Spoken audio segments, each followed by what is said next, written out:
So a couple of things I did want to mention before I start the sermon. I did not write the sermon. It is written by UU Minister Devorah Greenstein, and it was presented, I believe, in 2005. And there's a couple of things going on in the sermon. One is the power of language and the language of power. And he talks about words and frames, and I think that's kind of the overriding message here. But there's also a lot of discussion about the language of disability, and I don't want that to be kind of overemphasized. It's more of the language part of this. So when you're thinking about this as you are pondering, and I know you're only going to remember 30% if we're lucky, I think the message, the take home, and I'm going to preface it way so you don't get over wrapped with the disability part, is how words are purposely framed, and there's an example in here that will probably bring that home. So without further ado, I shall begin The Power of Language, the Language of Power by Devorah Greenstein. A while ago, my friend told me that his son had come home from school with a new put-down experience. That is so gay. My friend explained to his son that perhaps he didn't want to say that. After all, he lived in a family with two daddies. Gay as a put-down just didn't seem his way to go. His son agreed. The next day, he came home from school and said, "That is so retarded." When my friend told me this, he sighed and said he had started enumerating marginalized groups in his head. That is so... fill in the blank with oppressed group. Language.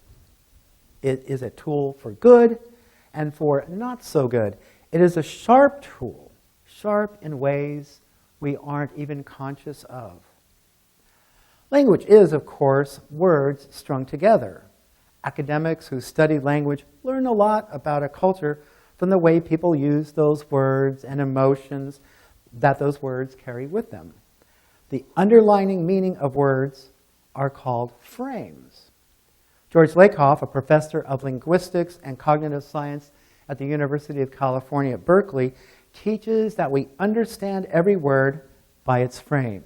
He describes them. Frames are mental structures that shape the way we see the world. As a result, they shape the goals we seek, the plans we make, the way we act, and what counts as a good or bad outcome. You can't see or hear frames. They are part of what cognitive scientists call the cognitive unconscious, structures in our brains that we cannot consciously access. These frames, Lakoff tells us, are the basis of how we reason about what counts as common sense. All words are defined relative to those conceptual frames.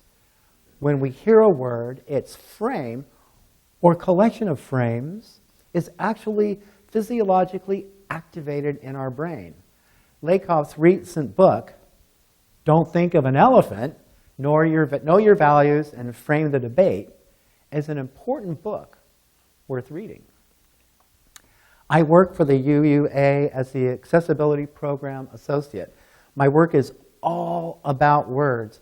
If I look at my job from a simplistic word-based perspective, I am the highly trained disability expert, bringing information about ramps, assistive listening systems, large print order of service, and all those sort of things to congregations, district, and UUA staff. Trained as a rehabilitation counselor and developmental psychologist, my entire career has been in the area of disability and accessibility. I have done this work for decades, and I can offer a lot of information about accessibility. But as a Unitarian Universalist minister, my work must be reflective of the religion, existential, and spiritual dimensions of disability.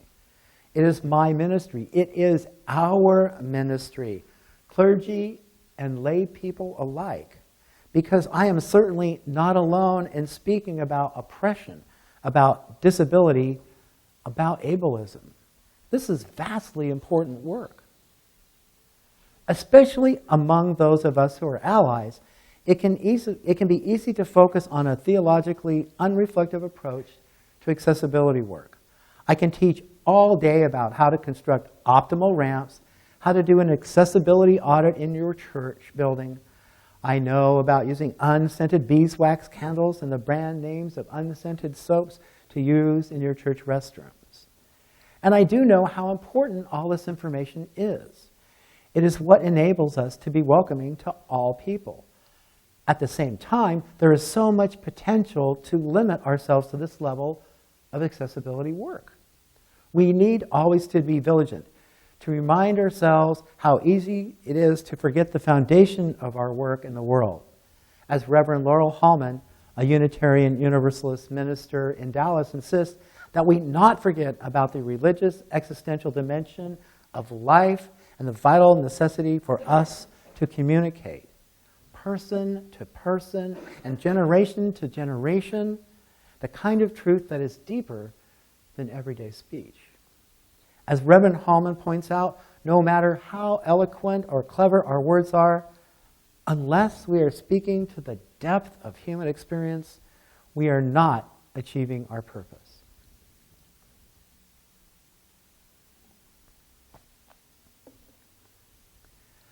Our Unitarian Universalist words are, after all, religious words that express our beliefs, our wonderment. There is conversation these days about a Unitarian Universalist language of reverence. Our former UUA president, Reverend William Sinkford, told us that it is time for Unitarian Universalism to claim its good news. That our work is needed to help our healing world in these troubled and troubling times. So as a UU staff person and sharing Reverend Sinkford's belief that we have good news for the world that badly needs it, I want us to keep a language of reverence in the forefront of disability work that we do. I want us to think about a language of reverence in our anti-oppression work when we speak about disability, ableism, accessibility. We have inherited so much value-laden language and so many value-laden concepts about these words. It behooves us to be conscious about reframing these concepts in a way that lifts up and reflects our Unitarian Universalist theology of wholeness and justice. Professor Lakoff begins his book, Don't Think of an Elephant, by telling us, carry out this instruction. Don't think of an elephant. Of course, it is a directive that can't be carried out, and that's the point. In order to purposely not think of an elephant, you have to think of an elephant first. Lakoff tells us there are 4 things to know about frames. First, every word evokes a frame. The word elephant brings to mind a frame of an image of an elephant and certain knowledge. And an elephant is a large animal with floppy ears, a trunk that works with both a nose and as of both no nose and a hand, and so on. 2, words within a frame bring to mind the entire frame. So the word trunk brings to mind the elephant frame. And thus, when we hear the sentence, Sam picked up a peanut with his trunk, the elephant frame comes to mind, and we immediately understand that Sam is an elephant. Third, negating a frame still brings the frame to mind. So even if I say, Jane is not an elephant, we still think first of what an elephant is and then make a mental comparison. And then fourth and lastly, the more often we speak or hear a frame, the stronger it becomes in our minds. This is because every frame is an actual neural circuit in our brains, and every time a neural circuit is activated, it is strengthened. When Lakoff talks about words that have emotional ties, it gets more interesting. In an essay he wrote, suppose I say the word relief. Here's the frame for the word relief. In order to give someone relief, there has to be an affliction and an afflicted party, someone who's harmed by this affliction, and a reliever, someone who gives relief to the afflicted party or takes away the harm or pain. That reliever is a hero. And if someone tries to stop the person giving relief from doing so, they're a bad guy. You do have to admire the way the conservatives connect the word tax to the word relief to frame tax relief so strongly that anyone who opposes their version of a tax cut is a bad guy. And now, knowing a bit about framing, think of the word disability. Disability. I think we can all agree that the word disability comes with a frame that has some emotional and value-laden ties. Excuse me. What is the disability frame? Well, the three frames that come immediately to my mind are a biblical frame and a medical frame. And in the last several years, activists and allies have been working to strengthen a social justice, civil rights frame for disability. Now, you may love the Bible, you may hate the Bible. You may think the Bible is the direct word of God or the accumulated folk writings of people who lived thousands of years ago. Whatever your feelings, there is no denying that a large part of all culture has a biblical frame. Unfortunately, disability in the Bible is framed by sin, wickedness, helplessness, passivity. It's about faith. The Bible tells us that if it's your faith that heals you, and if you have no faith, you won't be healed. And about sin. There's a famous Bible story about the fellow who's been lying on a mat, paralyzed by the pool of Bethesda or Bathsheba for many years. Remember him in John 5? In the Bible story, Jesus came to him and said, at least in my Harper Collins Study Bible version, "Stand up and take your mat and walk." And at once the man was made well, and he took up his mat and began to walk. Cured, healed, a miracle. But then later in the temple, Jesus said to him, "See, you have been made well. Do not sin anymore, so that nothing worse happens to you." You and I may reject this biblical disability frame, but the frame connecting sin with people with disabilities or their parents, the frame of people with disabilities needing to be healed, is still pervasive in our culture. And we have transferred the miracles of Jesus healing people with disabilities to the miracles of doctors healing people with disabilities. During the last 100 years, disability has become pathological and the exclusive domain of doctors and hospitals. The medical frame is still dominant. If we think of disability, our unconscious cognitive frame, our common sense, leads us immediately to an understanding that disability is a personal problem, curable and treatable by the medical establishment. What words come to mind in this medical frame? Affliction, impairment, dysfunction, illness, cure, patient, right? As the British disability theorist Michael Oliver put it, quoted in a book by Eli Clare, doctors are essentially involved in the lives of disabled people from the determination of whether a foetus is handicapped or not. Some of these involvements are, of course, entirely appropriate, as in the stabilization of a medical condition after trauma and the provisioning of physical rehabilitation. But doctors are also involved in assessing driving ability, prescribing wheelchairs, determining the allocation of financial benefits, selecting educational provision, and measuring work capabilities. In none of these cases is it immediately obvious that medical training make doctors the appropriate persons to be so involved. A new frame for the word disability has been growing stronger in recent years, with activists and advocates reframing disability as a social movement. This is how Eli Clare, author of Exile and Pride, names and frames the word. Disabled. The car stalled in the left lane of traffic is disabled. Or, alternatively, the broad stairs curving into a public building disable the man in a wheelchair.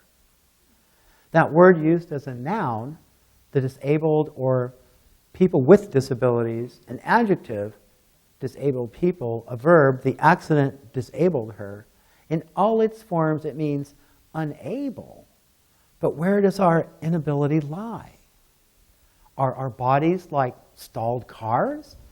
Or does disability live in the social and physical environment, in the stairs that have no accompanying ramp? I think about language. I often call non-disabled people able-bodied, or when I'm feeling confrontational, temporarily able-bodied. But if I call myself disabled in order to describe how the ableist world treats me as a person with cerebral palsy, then shouldn't I call non-disabled people enabled? That word locates the condition of being non-disabled, not in the non-disabled body, but in the world's reaction to that body. This is not a semantic game.